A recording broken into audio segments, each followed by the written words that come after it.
Highlight here. This is my Herald-Stacker dual strike of Ambidexterity Elementalist. Herald stacking is a new powerful option in PoE patch 3.27, enabled by the new Lycia Bloodline Ascendancy, and it's looking like one of the build archetypes of the league, with Penance brand of Dissipation Herald Stackers at the forefront. This video is an example of how Herald stacking could be used to enable many other builds while following similar principles. Dual Strike of Ambidexterity is a numerically strong skill that requires investment into a source of flat damage to enable its true potential. We make use of Herald of Ice and Thunder's flat damage buffs, enhanced by Elementalist's Bringer of Ruin and Lycia's Farewell to Flesh, to serve as our main source of flat damage. We also make use of the new Lost Unity Ring that gives Herald of the Hive, granting a more damage buff per Herald, and to further amplify our damage, and to help a little bit with clear. The build then uses Cluster Jewels and Megalomaniacs to stack as many quick and deadly notables to provide insane damage boosts to our dual strike. Because dual strike builds are not popular, we can get these for cheap, around 50 to 100 KS each, if it has another useful node. We top the build off with a Headhunter for maximum fun while mapping, but the belt slot is very flexible. Since we are using Hybrid Evasion plus Energy Shield, we can make use of things like Replica Soul Tether or Burden of Truth to split the damage between Life and Energy Shield.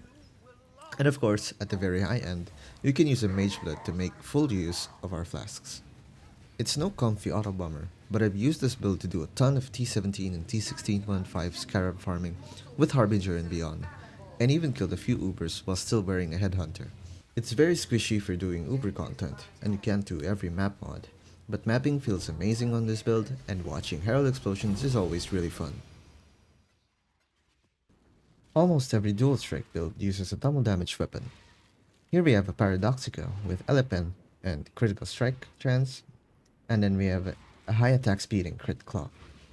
You could use a Synth Claw that has increased attack speed for more damage, but I kept the life on hit implicit because the build's recovery is fairly low.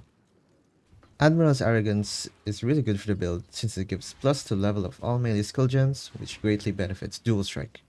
It also allows us to have maximum rage uptime, and then we can corrupt it for socketed AoE gems to further buff our heralds. We have level 21 heralds buffed by a level 4 in power for a total of plus 5.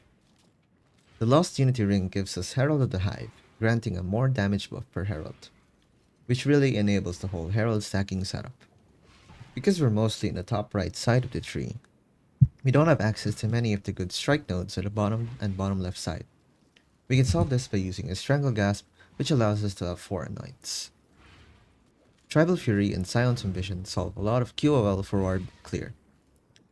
And then we can anoint some efficient damage nodes such as Ambidexterity and Mark for Death for Culling Strike. This is a close match in terms of DPS to Ashes of the Stars, one of the best amulets for this build. The rest of the gear is just standard Evasion ES, and you have Fortify as an Eldritch Implicit and Brittle to cap our crit.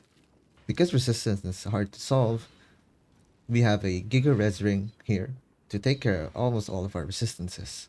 Belt slot is of course very flexible, but the best options here are of course Headhunter and Mage Blood as usual. For our flasks, you have your standard Quicksilver and then Jade for more evasion. You have a Tincture here for doubling our damage for a single target, and then a Bottled Faith for getting even more. For your Ascendancy, of course, you take the Herald node, and then the Golem node, because Golems are Golems, and then it's your choice between Bastion of Elements or Shaper of Storms, depending if you want offense or defense. For your Bloodline, of course, we take Farewell to Flesh. This enables the whole Herald stacking setup along with Lost Unity. For the tree, we have a double cluster setup and stacking 4 Megalomaniacs.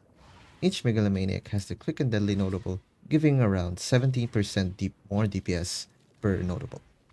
And then we can fit other useful nodes on top. Empowered Envoy is also another really good damage node. It helps with your Herald damage and of course Herald buff effect for more flat damage. Enduring Composure gives us 3 endurance charges, and then we have Stormdrinker for giving us a source of ES Leech, which we don't have otherwise since we're not taking Ghost Reaver. Still, the build's ES recovery is still pretty low, even with Ghost Dance. We also have Untouchable here so we can cap or suppress more easily. We have a lethal pride here that gives us rage on hit and intimidate, so it solves our rage generation for Admiral's arrogance. We also make use of a lot of rune grafts, namely rune graft with the Sinistral, which gives us offhand attack speed, which is basically made for dual wheel builds. We have a rune graft of the Treachery, so we can fit another Herald into the build. And then we have rune graft of the Warp, just so we have more uptime on our Heart of Flame. And of course, to really min-max the build, you can make use of Herald buff effect tattoos to further maximize your damage. There are certain breakpoints where reaching a certain number of tattoos can give you significantly more damage. And for my build, it's at 3 tattoos and then another one at 8 tattoos. But really, since this is 7 divines per tattoo and rising, probably, this is the last step in the min-maxing process. For the grafts, you just need at least one source of additional strikes, which you can get on any toll graft. I got one on the Falling Crystals graft, which can cover enemies in frost on hit for a little bit of extra damage. You could get this on an Aegis toll graft, which gives a Preserving Stillness skill, but exposure is hard to get on this build. My only source is on a cast on crit Hydrosphere, which is not that reliable. And of course, Heart of Flame is good on any build. You just need both CDR and skill effect duration for maximum uptime. The build's glaring flaws are its weak defenses.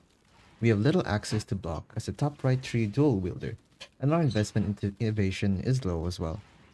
Our life gain is okay, but our ES Leech has very low numbers. I think there are a ton of ways you can fit more defenses into the build. You could use Discipline, Vitality, and use a double gain and hit Watcher's Eye, and you could put in Corrupted Soul on a Timeless Jewel or the belt slot. Still, despite being a melee build, the clear is extremely satisfying, and it's probably the most fun to play build that I've made in a while. Would I recommend this over Penance brand? Absolutely not, but this really shows the general purpose power of Herald stacking to make other fun builds. I hope you found this concept interesting, and thank you for watching.